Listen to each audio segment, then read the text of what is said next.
低反発の海綿マクロさん、ここがくぼんでるの。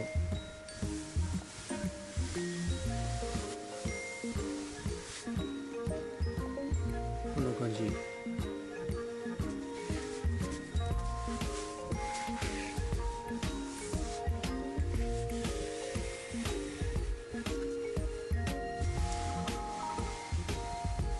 底面は平らです。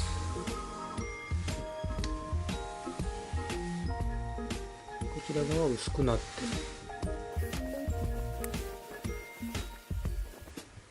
る。枕としては低めになるかな。ここ頭乗せるとね、こう沈み込むでしょ。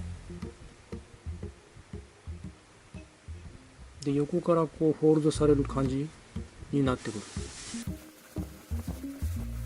少し低いのでね、下にもう一枚薄い枕を引いて使いました。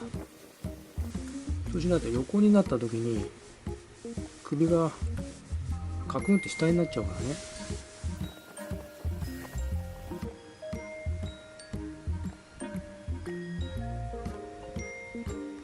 反発具合見てね。いくよ。案外戻り早いでしょ。せーの。もう戻ってます。というぐらいの反発。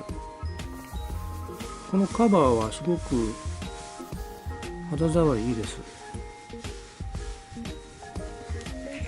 このなんつうの、凸凹、この感じもすごくいいですよ。